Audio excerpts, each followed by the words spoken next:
Salut tout le monde, c'est Guimauve et aujourd'hui on se retrouve pour le book haul du mois de janvier et de février. Les deux premiers livres que je me suis achetés au début du mois de janvier, c'était la suite de Full Metal Alchemist, l'intégrale 4 et 5. Parce que maintenant j'ai décidé que j'allais acheter les intégrales par deux. Comme ça je suis sûre d'avoir au moins 4 tomes d'affilée parce que quand tu commences tu peux plus t'arrêter. Full Metal, hein, voilà, la base. Si tu connais pas, te pose même pas de questions, tu fonces. Faut pas se poser de questions avec FMA. Non. Je me suis également procuré la première intégrale des désastreuses aventures des orphelins Baudelaire de Lemony Snicket que j'ai également lu. Donc vous observerez que ça fait déjà 3 livres que je vous présente et 3 livres que j'ai lus. Donc ça ne s'accumule pas dans ma palle et ça c'est bien. Et évidemment j'ai adoré, je ne sais pas si je vous l'avais déjà dit mais effectivement j'avais déjà le tout premier tome dans ma bibliothèque parce que je l'avais lu quand j'étais plus jeune. Et il se trouve que j'avais lu comme ça des tomes au pif mais je les ai jamais tous lus ni dans l'ordre, donc je suis contente de tout reprendre à zéro. Alors quand même à ce stade de la vidéo il faut quand même que je précise que à la base j'avais décidé de n'acheter que très peu de livres au mois de janvier et de février parce que je voulais faire descendre ma palle. Bon là en l'occurrence pour les 3 premiers ça allait, mais voilà j'avais plus envie de stocker etc. Mais un jour je me baladais tranquille et je suis tombée sur ça. Je sais pas quoi dire. Je sais pas quoi dire. J'ai pas pu résister. Je l'attendais depuis des mois. Je pensais pas qu'il allait être réédité. Et il a été réédité en français. Donc j'ai acheté. Je suis faible. Prochain livre, c'est Légende de la Garde, hiver 1152. Pour le coup, là, c'était un cadeau. Donc du coup, ça va, c'est raisonnable. Et je vous en ai déjà parlé dans une vidéo, il me semble que c'était le week-end à 1000, donc je vous mettrai tout ça dans le petit i. Sans grande surprise, je vous en avais déjà un tout petit peu parlé, je m'étais procuré la version anglaise du château de Hurle, donc qui est House Moving Castle de Diana Wynne-Jones, et dans cette lancée, je vais me mettre à l'anglais tout ça, je m'étais aussi procuré The Worst Wish de Jill Murphy, et également Kenny and the Dragon de Tony Diterlidi. C'est compliqué, c'est très compliqué. Je suis en train de lire The Worst Wish, j'ai pas excessivement avancé dedans parce que j'avais plein d'autres lectures, mais en tout cas, je pense vous faire peut-être une vidéo un jour sur comment débuter la lecture en VO anglais, et voilà, hein, on en reparlera. Autre petit craquage, mais encore une fois raisonné parce que c'était en solde, en gros, enfin c'était une offre, hein, à mon avis c'est peut-être encore le cas. J'ai acheté le tome 1 et 2 de One Piece. Voilà. Parce que t'as acheté le premier, t'avais le deuxième gratuit. C'est pas mal. Le livre qui va suivre n'était absolument pas prémédité, mais il se trouve que j'ai un jour regardé le book haul de ma chère amie Lucie de la chaîne Alors Jolie qui a présenté Notre-Dame de Paris de Victor Hugo illustré par Benjamin Lacombe. Et j'ai craqué. Je crois le lendemain, je l'ai acheté. Le lendemain. Aucune volonté. Aucune. Mais pour le coup, je regrette pas parce que regardez, moi, cette chose. Oh là là, c'est merveilleux. C'est merveilleux.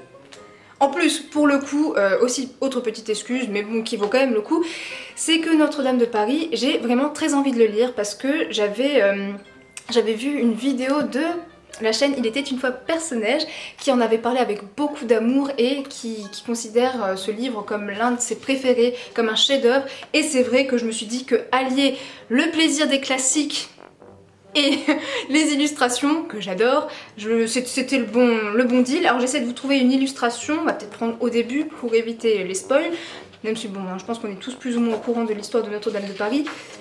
Qui est pas non plus hyper fidèle à celle de Disney. Je sais pas si vous allez voir.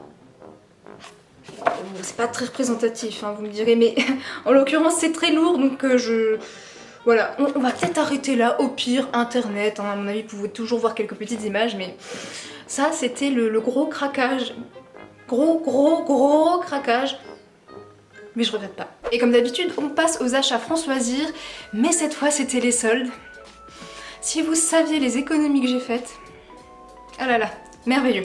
Alors déjà, je me suis procuré l'orange mécanique de Anthony Burgess, comme ça, parce qu'il était vraiment pas cher. Je l'ai peut-être payé 2-3 € grand max, et voilà. Je ne sais pas du tout à quoi m'attendre, je crois que c'est un thriller, mais si vous l'avez lu, surtout dites-moi ce que vous en avez pensé et donnez-moi peut-être l'eau à la bouche. Comme d'habitude, quand je connais pas un livre du tout, là en plus je connais pas le résumé, il n'y a pas de résumé nulle part et j'ai pas envie de savoir, c'est aussi cool, de temps en temps, ça fait du bien. Je me suis également procuré Eragon, le guide d'Alagaësia. C'est un livre que je voulais depuis très longtemps parce que je suis fan d'illustration et que là pour le coup c'est des illustrations partout, tout le temps. Voilà, de ce style là. Je sais pas si vous allez voir grand chose, comme ça. Voilà. Et malgré le fait que je n'ai pas encore lu Eragon, je suis tombée littéralement sous le charme. Et il se trouve qu'à la base il faisait 24,90 € et que je comptais pas mettre cette somme parce que ça fait beaucoup. Mais là je l'ai payé je crois 7 €. Donc pour 7 € je me suis dit que c'était l'occasion de me le procurer et voilà, après je pourrais très bien lire Eragon et me plonger là-dedans mais voilà, je pouvais pas passer à côté, j'ai juste craqué et voilà. J'espère qu'il sera à la hauteur, en tout cas les illustrations sont très belles et voilà. Puis les deux derniers achats de chez France Loisirs, ce sont les intégrales 2 et 3 de Peter Pan de Loisel. Alors, c'est une série de BD dont j'ai beaucoup entendu parler parce que c'est un côté très sombre et je me suis dit que là, pour 5 €, les deux intégrales, je pouvais pas passer à côté. Alors effectivement j'ai pas le tome 1 et 2 du coup, mais je me dis que je pourrais toujours me les procurer. Là c'est vraiment le genre d'occasion où il faut pas passer à côté quoi. Alors je vais quand même vous montrer peut-être une planche. Ça spoilera pas grand chose hein, pour moi non plus, je vais vous montrer vers le début. Mais c'est effectivement très beau. Je sais pas si vous allez voir. Mais vraiment je suis très contente d'avoir fait cette affaire là et voilà, encore une fois ça reste très raisonné parce que je crois qu'en tout et pour tout pour ces 4 livres j'ai dû en avoir pour 13 €, donc tout va bien. On arrive presque à la fin et je vous présente deux bouquins en même temps. Et oui, il s'agit de Nous sommes tous des féministes de Adichie et Femme, réveille-toi, déclaration des droits de la femme et de la citoyenne de Olympe de Gouges.